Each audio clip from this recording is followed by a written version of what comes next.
제가 얼마 전에요. 친구 딸이 결혼한다고 그래가지고 결혼식장에 갔습니다. 조금 일찍 가가지고 이제 화장실을 갔는데 화장실에 젊은 친구들이 이야기하는 거예요. 야, 너 그거 봤어? 뭐, 야, 주례가 있어? 그러더라고요. 제가 깜짝 놀랐어요.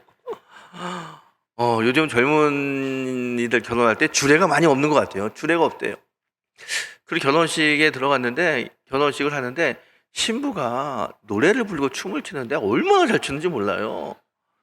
보통 우리 신부는 결혼식 가면 수줍어 가지고 또 슬프고 또 막 그러잖아요. 조용한데 얼마나 신나게 춤을 추는지 깜짝 놀랐어요.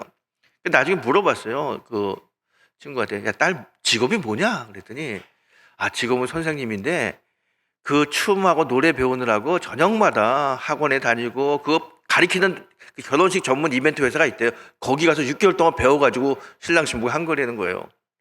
제가 그걸 보면서, 야, 참 이 결혼식의 문화도 풍습도 많이 바뀌고 있구나, 그런 생각했습니다. 여러분, 곳곳에서 참 많은 것들이 변합니다. 근데 여러분, 세상은 아무리 변해도 변하지 않는 게 있습니다. 그게 뭐예요? 주님의 말씀이에요. 말씀은 변하지 않고요. 또 하나님의 영적인 법칙도 변하지 않습니다. 여러분, 우리가 이 영적인 법칙, 주님의 말씀을 꼭 붙들고 변화되는 이 세상 속에서 날마다 승리하는 귀한 성도가 되시기를 주의 이름으로 축원합니다. 오늘 본문은 이 변화되는 세상 속에서 변하지 않는 하나님의 영적인 법칙을 잘 설명하고 있습니다. 오늘 은혜 받으시고요, 이 영적인 법칙을 탁 붙들고 어렵고 힘든 이 세상 속에서 날마다 주의 은혜 가운데 승리하는 성도가 되기를 다시 한번 축원합니다. 오늘 본문은요, 갈릴리 호숫가의 한 어부에 대한 이야기입니다. 그는 고기를 잡아 생계를 유지하는 시몬이라고 하는 사람입니다. 어느 날 밤에 밤새도록 그물을 던지고 고기를 잡았는데 한 마리도 잡지 못했어요. 그래서 좌절한 마음과 좀 섭섭한 마음으로 그물을 싣고 있는데 예수님이 오셔가지고 깊은 곳에 가서 그물을 던지라고 이야기합니다.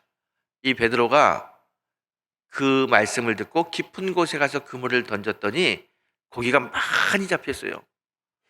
엄청나게 많이 잡히는 고기를 보면서 이 시몬은 예수님 발 앞에 엎드립니다. 예수님, 저는 죄인입니다. 저를 떠나소서. 그랬더니 예수님이 이렇게 이야기합니다. 지금부터 너는 사람 낚는 어부가 되리라. 나를 따라오거라. 그 말씀에 이 시몬은 모든 것을 내려놓고 예수님을 따라가서 예수님의 제자가 되었다는 내용이 오늘 본문의 이야기입니다. 오늘 본문을 가만히 보게 되면요, 본문에서 갑자기 예수님이 나타나셔서 베드로에게 깊은 곳에 가서 그물을 던지라고 그래요. 여러분, 깊은 곳에 가서 그물을 던져라. 지금 이 말씀이 이루어지는 배경은 갈릴리 호수입니다. 갈릴리 호수는요, 바다처럼 큰 호수입니다. 이 물이 어디서 오냐면 저 이스라엘 북쪽의 헬몬산에 있던 눈이 녹아가지고 사막을 거치면서 광야를 거치면서 갈릴리 호수에 이제 모이게 됩니다. 그래서 이 갈릴리 호수에는요, 풍랑이 자주 일어나요. 그 차가운 눈 녹인 물이 뜨거운 사막을 오면서 온도 변화가 심하게 일어나기 때문에 풍랑이 자주 일어나는 특징이 있습니다.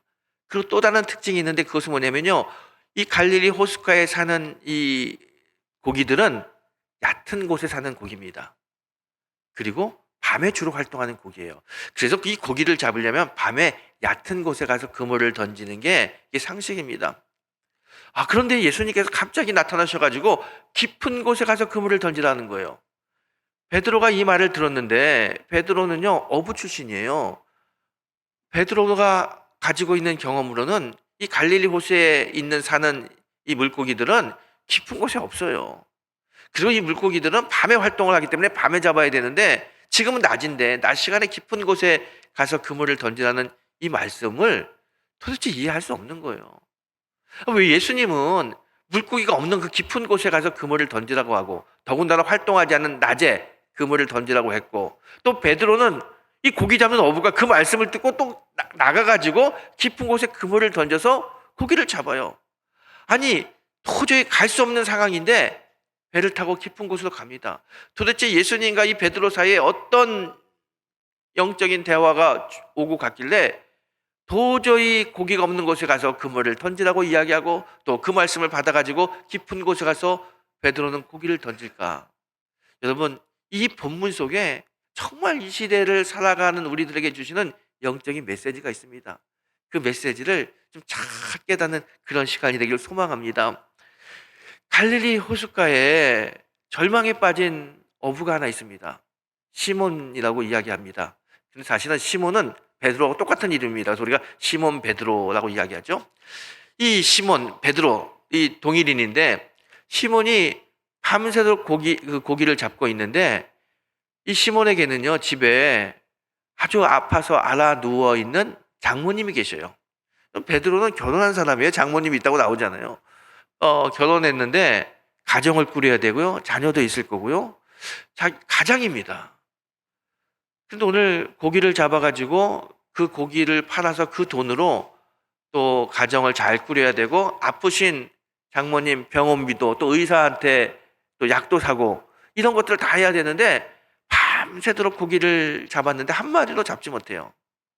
어쩌면 그날 밤만 못 잡은 게 아닙니다. 며칠 동안 밤에 나가서 계속 그물질했지만 한 마리도 잡지 못했어요. 그날도 밤이 새도록 그물질하고 한 마리도 잡지 못해서 결국은 집에 돌아가겠다. 그리고 그물을 손질하고 있습니다. 그물을 걷어가지고 물에 씻고 있는데, 그물을 씻고 있는 베드로의 마음을 보십시오.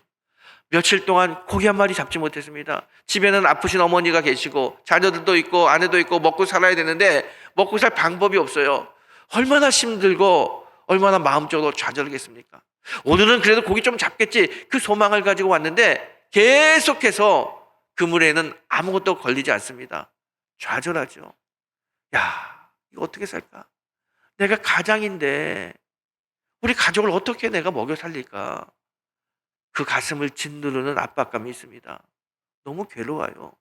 너무 망연자실합니다. 너무 힘든 시간이고 고통의 시간입니다. 베드로가 이렇게 힘든 마음을 가지고 그물을 손질하고 있는데, 그때 예수님이 찾아오셔요. 예수님이 와가지고 베드로에게 이야기합니다. 베드로야, 고기 많이 잡았냐? 아니요 선생님, 한 마리도 잡지 못했습니다. 야, 그러면은 깊은 곳에 가서 그물을 던져봐. 여러분, 이 깊은 곳에 가서 그물을 던지라는 이 말은 베드로가 받아들이기 참 어려운 말입니다. 아니, 깊은 곳에요?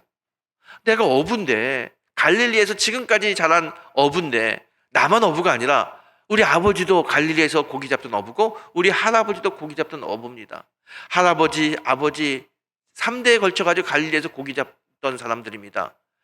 이 갈릴리 호수 물바닥에 고기가 어디가 많고 고기가 어떻게 움직이는지 거울을 보듯이 훤히 아는 사람들입니다. 아버지가 자기에게 가르쳐줬던 그 지식은 뭐냐면, 깊은 곳에는 물고기가 없어. 이 갈릴리 호수에 사는 물고기들은 얕은 데로 움직이는 물고기이기 때문에 얕은 데 그물을 던져야 돼. 할아버지가 자기에게 알려줬던 지식이에요. 또 자기도 경험적으로 어부 생활하면서 깊은 곳에 그물을 던져봤는데 한 마리도 잡지 못했어요. 항상 고기는 얕은 곳에서 나왔고 밤에 고기를 잡을 때 고기가 많이 왔습니다. 지식적으로나 경험적으로나 얕은 곳에, 그것도 밤에 그물을 던져야 고기를 잡는다는 것을 베드로는 너무 잘 알고 있습니다. 그런데 갑자기 처음 보는 분이 나타나셔가지고, 예수님이라고 하시는 분이 깊은 곳에 가서 그물을 던지라는 거예요. 이 베드로가요, 이 말씀을 받아들이기가 참 어렵습니다. 그 말씀대로 하기가 쉽지 않습니다. 그런데 본문을 보게 되면 베드로는 자기의 그동안의 경험, 그동안의 지식을 다 내려놓고 예수님의 말씀을 붙잡고 깊은 곳에 그물을 내립니다. 아니, 어떻게 이렇게 자신의 경험과 지식을 내려놓고 깊은 곳에 가서 그물을 내릴 수 있었을까? 도대체 베드로에게 어떤 일이 생겼길래 자신의 모든 경험과 지식을 내려놓을 수 있었을까? 어떤 경험이 있었을까요? 여러분, 오늘 본문을 보게 되면요, 예수님이 베드로를 찾아옵니다. 그것도요, 아주 절망과 고통 속에 있는 베드로를 찾아와요. 오늘 본문 보게 되면 배 두 척이 있다고 그랬습니다. 그런데 예수님이 아주 의도적으로 시몬의 배에 타셨다라고 성경이 기록하고 있어요. 이것은요, 예수님이 찾아온 거예요. 지금 베드로를 찾아왔어요. 그리고 베드로의 배 위에 예수님이 올라간 겁니다. 왜요? 지금 베드로의 상황을 너무 잘 알고 있어요. 고통과 시리와 절망의 마음을 주님이 너무 잘 알고 있기 때문에 베드로의 배에 올라탄 겁니다. 그리고 베드로에게 이야기합니다. 배를 좀 띄워라. 배를 좀 띄웠어요. 그리고 예수님께서는요, 그 뭇가에 서 있는 사람들을 향하여 복음을 전합니다. 하나님의 말씀을 전해요. 말씀을 다 전하고 있는데 베드로는 배에 노져가지고 주님과 같이 배에 있잖아요. 듣기 싫어도 그냥 들리는 거예요. 주님의 말씀이 들려요. 그냥 같이 주님 옆에 앉아있다 보니까 저절로 들려요. 그래서 참 신기한 일이 벌어지는 거예요. 주님의 말씀을 들으면 들을수록 베드로의 마음에 믿음이 생겨요. 믿음이. 여러분, 바울이 뭐라고 이야기해요? 믿음은 들음에서 나고 들음은 그리스도의 말씀이다. 주님의 말씀을 자꾸 들으니까 믿음이 생기는 거예요. 믿음이. 그 믿음이 생긴 이 베드로에게 말씀을 다 마친 예수님께서 깊은 곳에 가서 그물을 던지라고 합니다. 깊은 곳은 도저히 자기가 받아들일 수 없는 주님의 말씀입니다. 하지만 하나님께서, 예수님께서 말씀을 통해 베드로에게 믿음을 주시고 그 말씀에 순종할 수 있는 마음도 이미 주셨기 때문에 깊은 곳에 가서 그물을 던지라고 했을 때 베드로가요, 예 주님, 제가 밤이 새도록 그물질했지만 고기 한 마리 잡지 못했습니다. 하지만 말씀에 의지하여 제가 그물을 내리겠나이다. 여러분, 완전히 베드로가 변했어요. 믿음의 사람이 됐습니다. 순종의 사람이 됐습니다. 어떻게 이렇게 됐어요? 그가 주의 말씀을 듣고 믿음이 생긴 거죠. 여러분, 이 믿음이 생긴 베드로에게 주님이 하시는 말씀, 깊은 곳에 그물을 내려라. 여러분, 믿음이 뭡니까? 믿음은요, 깊은 곳으로 가는 게 믿음입니다. 베드로는요, 그동안 얕은 곳에 그물을 던지고 고기 잡던 사람입니다. 그런데 예수님이 오늘 깊은 곳으로 가라고 이야기합니다. 이 세상 살면서 베드로는 자신의 지식과 경험을 가지고 살았습니다. 그런데 예수님은 오늘 네가 나를 만났지, 믿음의 사람이 됐지, 그러면 너의 그 얕은 지식과 세상의 경험을 내려놓고 이제 전혀 경험하지 못한 풍성한 깊은 세계, 영적인 세계로 너가 가야 된다, 이렇게 말씀하시는 거예요. 여러분, 우리는요, 우리가 가지고 있는 이성, 지식, 경험, 이게요, 세상적인 모든 것들은요, 주님께서 주시는 깊은 영성에 비하면 너무 낮은 겁니다. 얕은 거예요. 그래서 주님께서요, 오늘 우리에게 뭐라고 말씀하시냐면 깊은 곳으로 가라는 거예요. 깊은 곳은 영적인 세계고요, 주님의 인도하심이 있는 곳입니다. 사람이 경험하지 못한 곳으로 가라고 이야기합니다. 깊은 곳으로 가는 게 그게 믿음인 거예요. 믿음은 세상의 삶을 내려놓고 영적인 삶을 바라보고 영적으로 사는 게 그게 바로 믿음이라는 겁니다. 그래서 로마서 11장 33절에서 바울은 이렇게 이야기합니다. 깊도다 하나님의 지혜와 지식의 풍요하며 그의 판단은 측량하지 못할 것이며 그의 길은 찾지 못할 것이로다. 그래요. 바울의 이야기를 들어보십시오. 하나님의 판단, 하나님의 지식이 너무 깊다는 거예요. 너무 깊어서 우리 인간이 측량할 수도 없고 판단할 수도 없다는 겁니다. 여러분, 인간의 지식은요, 하나님의 지식에 비하면 너무 얕은 거예요. 오늘 주님이 깊은 곳으로 가라고 하는 이 말씀 속에는 인간의 지식, 그 얕은 곳에 살지 말고 이제 예수를 만났으니까, 구원받았으니까, 믿음의 사람이 됐으니까 영적으로 깊은 세상으로 가서 영적인 진리로, 영적인 방법으로 삶을 살아야 된다고 말씀하고 있는 겁니다. 여러분, 이 영적으로 사는 게, 깊은 하나님의 영성으로 사는 것이 바로 믿음의 모습입니다. 여러분, 그런데 주님께서 베드로에게 깊은 곳으로 가라고 말씀하실 때 베드로가 뭐라고 이야기합니까? 제가 말씀에 의지해서 가겠습니다, 그래요. 예수님이요, 우리를 깊은 곳으로, 깊은 영적인 세계로 이끄는데, 예수님이 영적인 세계로 우리를 이끄는 방법이 뭐냐? 그게 바로 말씀이라는 거예요. 예수님은 언제나 말씀을 통해서 우리를 깊은 영적인 세계, 하나님의 넓고 깊은 지혜의 세계, 놀라운 은혜의 세계로 우리를 이끌고 계십니다. 그래서 예수님이 이렇게 말씀하시잖아요. 사람이 입으로 사는 것이 아니라 여호와 하나님의 입에서 나오는 모든 말씀으로 살아야 된다라고 말씀하시잖아요. 맞습니다. 여러분, 우리가 하나님의 말씀으로 살아야 우리의 얕은 이 세상의 방법으로 사는 것이 아니라 깊은 영적인 방법으로 사는 하나님의 사람이 됩니다. 여러분, 믿음이 뭐냐? 믿음은 깊은 곳으로 가는 거예요. 영적인 방법으로 사는 겁니다. 그게 바로 믿음입니다. 오늘 여러분, 우리도요, 세상의 방법을, 세상의 그 경험을 잠시 내려놓고 하나님의 방법과 하나님의 경험을 쫓는 깊은 믿음의 성도가 되길 축복합니다. 베드로가요, 이렇게 믿음으로 주님의 말씀을 받아들였어요. 그리고 그 말씀에 순종하며 깊은 곳에 가서 그물을 던졌습니다. 어떤 일이 벌어집니까?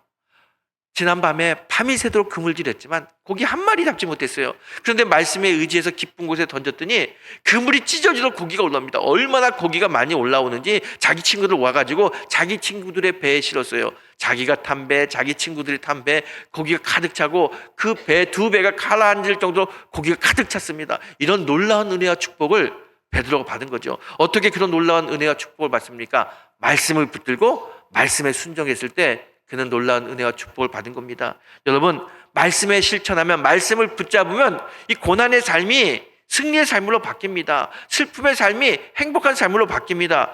주님께서는요, 이 고난당하고 슬퍼하고 좌절한 베드로에게 행복한 삶으로, 기쁨 삶으로, 승리의 삶으로 주시기 위해서 찾아오시고 그에게 깊은 곳에 가서 그물을 던지라고 말씀하는 겁니다. 여러분, 깊은 곳으로 가게 되면, 주의 말씀을 붙잡으면 우리의 삶이 바뀝니다. 놀라운 은혜의 삶으로 하나님이 우리를 인도하십니다. 깊은 곳에 그물을 던짐으로, 말씀에 의지함으로 우리의 삶 속에 하나님의 역사가 나타나는 귀한 성도가 되시기를 다시 한번 주의 이름으로 축원합니다. 여러분, 우리가 이 세상을 사는데요, 세상을 살다 보면요, 어떻게 보게 되면 우리의 인생이 정말 베드로의 빈 그물 같아요. 아무리 고기를 잡으려고 던져도 한 마리도 고기 잡지 못하는 그 인생이 우리 인생입니다. 우리가 세상이라고 하는 바다에 나가가지고 한번 성공의 그물을 던져봐요. 그런데 끌어올리면은 아무것도 없잖아요. 우리에게 오는 것은 절망과 고통, 좌절뿐 아닙니까? 열심히 살지만, 애를 써보지만 손에 잡히는 게 없어요. 그게 어쩌면 우리의 인생이죠.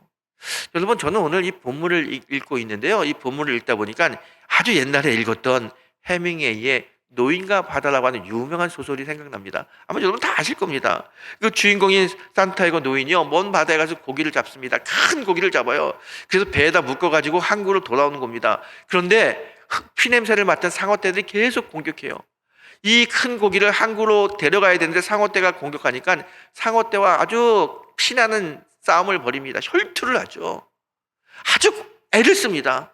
애를 쓰면서 노력하면서 고생하면서 이제 배가 항구에 딱 도착했습니다. 그 큰 고기를 딱 건졌는데 고기가요, 앙상한 가시만 남았어요. 그렇게 수고했는데 결국 손에 잡힌 것은 앙상한 가시 물고기뿐입니다. 여러분, 오늘 베드로 보십시오. 밤이 맞도록 그물질했어요. 얼마나 수고했는지 몰라요. 그런데 5절에 베드로가 뭐라고 이야기합니까? 주님, 제가 밤이 새도록 수고하였으나 잡은 것이 없습니다. 잡은 것이 없습니다. 어쩌면요, 베드로의 이 고백이 오늘 우리들의 고백이 아닐까, 아니 우리들의 모습이 아닐까 생각합니다. 정말 세상에 애씁니다. 한번 살아보려고, 성공해 보려고, 한번 가정 또 자녀들 위해서 내가 무언가 어머니로 아버지로 해보려고 얼마나 수고하는지 몰라요. 베드로가 밤이 맞도록, 밤이 새도록 그물질하는 것처럼 정말 우리가 수고합니다. 그런데 그물에 걸리는 게 없어요. 아무것도 걸리는 게 없어요. 사업의 성공을 위해서 세상에 그물을 던지지만 사업은 어려워요. 물질적으로도 빈 그물이 올라옵니다. 또 살다 보면 건강에 빈 그물이 올라옵니다. 가정에 빈 그물이 올라옵니다. 계속해서 올라오는 이 빈 그물 속에 우리는 좌절할 수밖에 없어요. 여러분, 베드로의 그 망연자실한 그 고통과 슬픔의 그 마음이 어쩌면 현대를 살아가고 있는 우리들의 마음과 똑같을 겁니다. 참 비참해. 어떻게 살아야 되나? 이 힘든 세상 어떻게 살아야 되나? 암담하죠. 근데 여러분, 오늘 보면 잘 보세요. 베드로가 참 힘들어요. 고난당하고 마음에 얼마나 어려운지 몰라요. 그런데 그때 누가 찾아옵니까? 예수님이 찾아와요. 예수님이 베드로를 찾아와요. 고난당하고 있는, 고통당하고 있는, 시리에 빠져 있는 베드로를 예수님이 직접 찾아오십니다. 여러분, 우리가 빈금을 때문에, 성공의 빈금을, 재정의 빈금을, 건강의 빈금을 때문에 우리가 참 힘들죠. 아프죠. 어렵죠. 그런데 우리가 깨달아야 될 건 뭐냐면 바로 이 순간이 주님이 나를 찾아오는 순간이라는 거예요. 참 신기한 거는요, 주님은요, 우리가 힘들고 어려울 때 찾아오시는 분이에요. 물론 기쁘고 즐거울 때도 찾아오시지만 보편적으로 보게 되면 우리가 힘들고 어려울 때, 고난당할 때 주님이 찾아오십니다. 밤이새도 금을 던졌지만 한 마리 고기도 잡지 못해서 좌절에 빠진 베드로를 찾아오신 것처럼 인생의 그물에 걸리는 것이 없어서 좌절해 있는 우리 인생에 예수님이 찾아오십니다. 여러분, 우리가 힘들 때 깨달아야 될 게 있어요. 이 힘든 이 순간은 주님이 나를 만나러 오시는 그 순간이구나.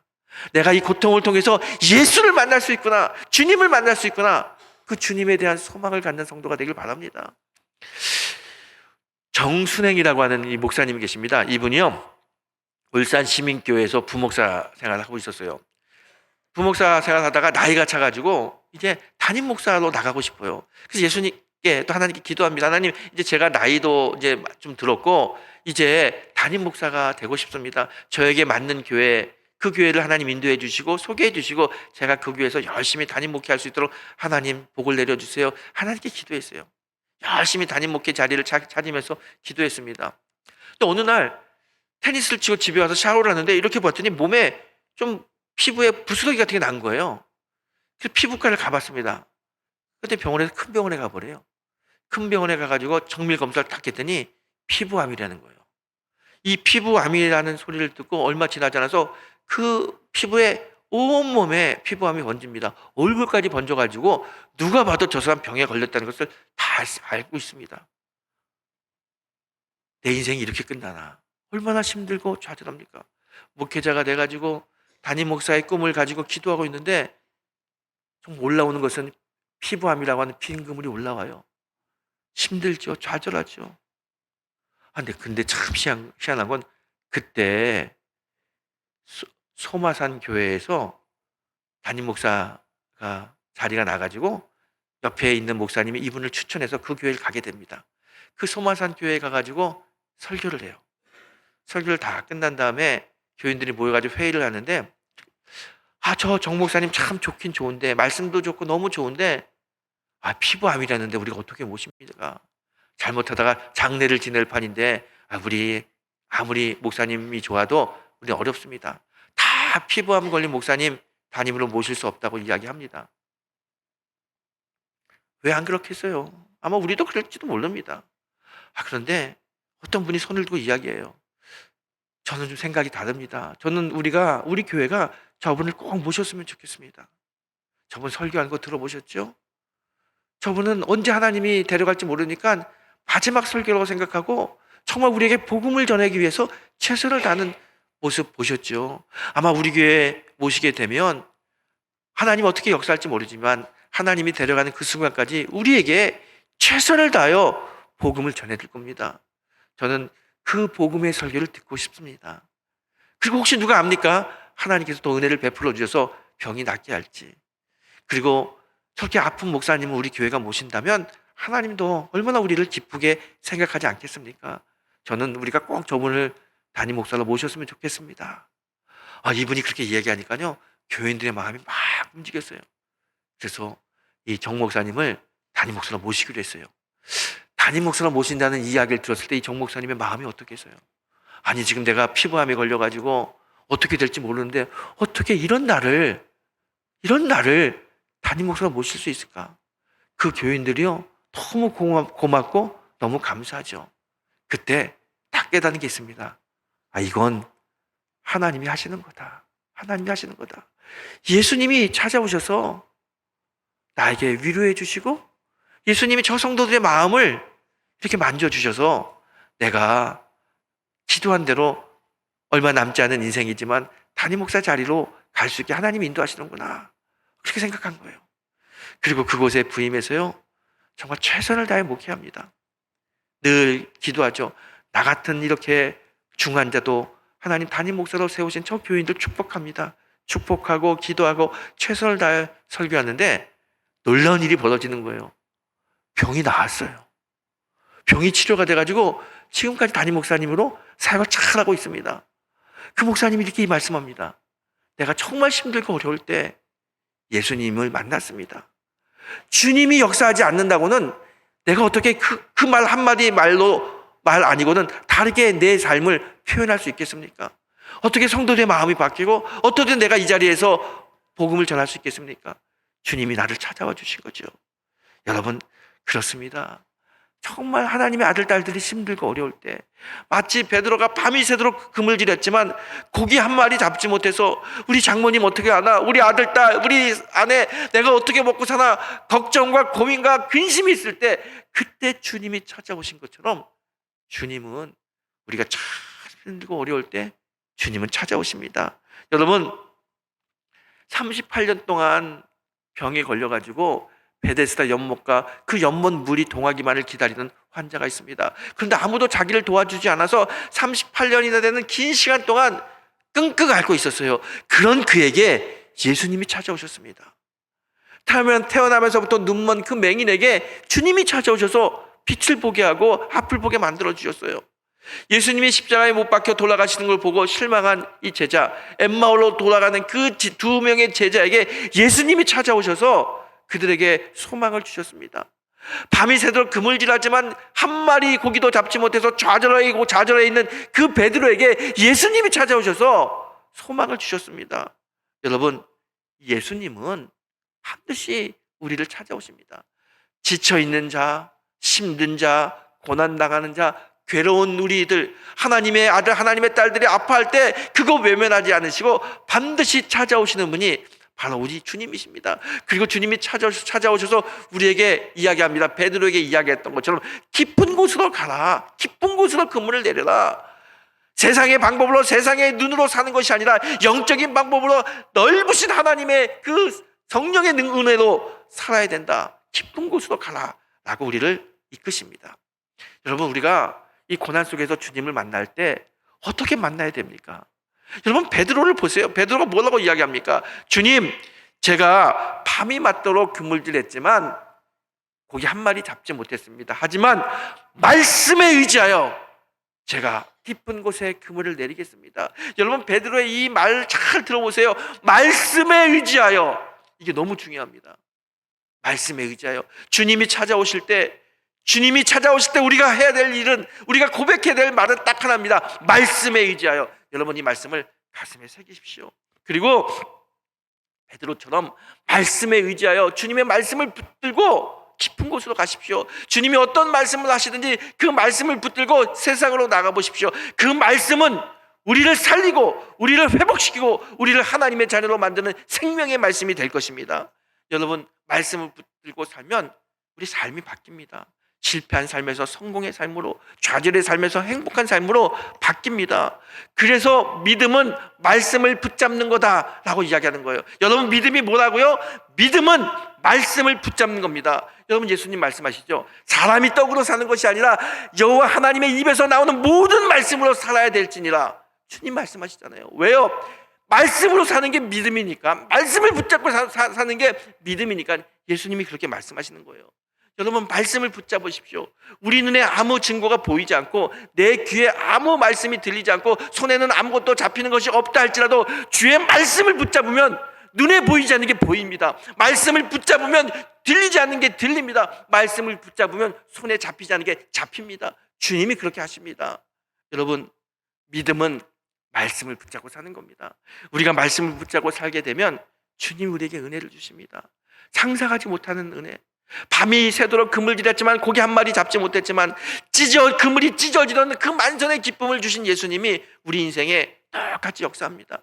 주님이 주시는 말씀을 붙들고 말씀 가지고 살아가게 되면 우리 인생 주께서 축복의 삶으로 바꿔주십니다. 실패의 삶에서 성공의 삶으로, 어려운 삶에서 항상 형통의 삶으로, 좌절의 삶에서 행복의 삶으로 바꿔주시는 분이 우리 주님이십니다. 여러분, 말씀에 의지하여 말씀을 붙들고 사십시오. 말씀을 붙들고 살면서 날마다 주님이 주시는 놀라운 은혜와 사랑을 받는, 그래서 주님이 하셨음을 고백하는 믿음의 성도가 되시기를 예수님의 이름으로 축원합니다.